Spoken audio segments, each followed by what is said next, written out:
বড় বিপদে এই দুইটি দোয়া পড়ুন, অলৌকিকভাবে সাহায্য পাবেন, বিপদ কেটে যাবে। প্রিয় ভাই, আমি যে দুইটি দোয়ার কথা বলবো তার আগে আপনাকে বলবো, আপনি অনেক বড় বিপদে আছেন, পাহাড় সমান। তো বিপদ যতই বড় হোক না কেন, সে সময়তে একটাই কাজ করবেন।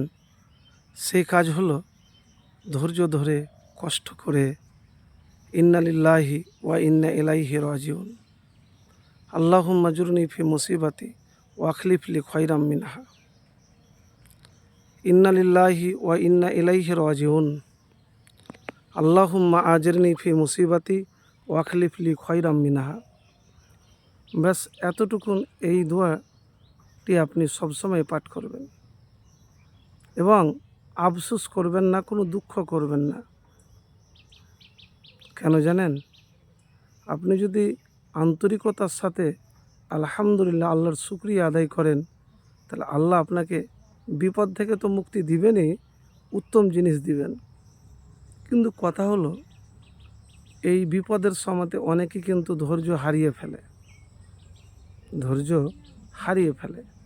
তা আমি এতটুকুন বলবো আপনাকে, আপনি ধৈর্য হারিয়ে ফেলবেন না,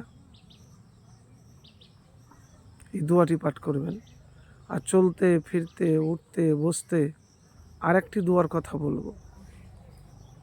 হয়তো জানেন কি দোয়া বলবো, কিন্তু সেই দোয়া বলার আগে দোয়া কবুল হওয়ার জন্য এই কথাগুলি অবশ্যই মনে রাখবেন। মানে অনেক ভাই বলে শুনি, আপনি তো একই কথা বারবার বলেন। তো বারবার বলার কারণ হলো, তখন আপনি বলবেন এ কথা তো বলেননি। আর দোয়া যখন করবেন তখন আল্লাহর প্রতি আপনাকে আগে ভরসাকারী হতে হবে, তাওয়াক্কুলকারী হতে হবে। পূর্ণ ভরসা আল্লাহর উপর আপনার থাকা লাগবে। 2, যখন দোয়া করবেন তখন তাড়াহুড়া করবেন না, যে আমি দোয়া করলাম আমার দোয়া কবুল হলো না। ধৈর্য ধরে করেই যাবেন। 3 নম্বরে আপনি এটা মাথায় রাখবেন, বাপ মার সাথে সম্পর্ক আপনার ভালো হওয়া লাগবে। বাপ মার সাথে সম্পর্ক আপনার ভালো হওয়া লাগবে। বলে কেমন? যে বাপ মার নাফরমান হওয়া যাবে না। আর শেষে হালাল খাবার খেতে হবে, হালাল কথা বলতে হবে, অন্তরটাও যেন পবিত্র হয়।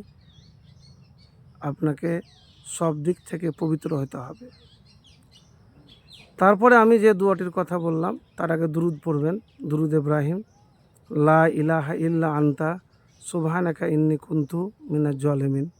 লা ইলাহা ইল্লা আনতা সুবহানাকা ইন্নী কুনতু মিনাজ জালিমিন। এই ছোট্ট সহজ দোয়াটি পাঠ করবেন।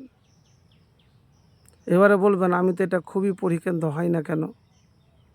হয় না মানে, ধরেন আপনি একটা কাজ করছেন, তো কাজ করে যদি আপনি পয়সা না পান তাহলে কাজ করবেন কি? আর পয়সা যে আপনাকে কাজ করে দিবে, তো আপনি কাজটা ঠিকঠাক মোতাবেক না করলে কি দিবে? কাজটা আপনার 100তে 100%ই ঠিক হলো না, ভুলভাল কাজ করলেন, পয়সা মালিক দেয় না দুনিয়াতে। তো সেই রকম আপনাকে দোয়া কবুলের আগে দোয়াটা ঠিকঠাক করতে হবে, ধৈর্য ধরতে হবে। তাহলে বড় বিপদ আপনার জীবন থেকে দূর হবে, অলৌকিক সাহায্য পাবেন।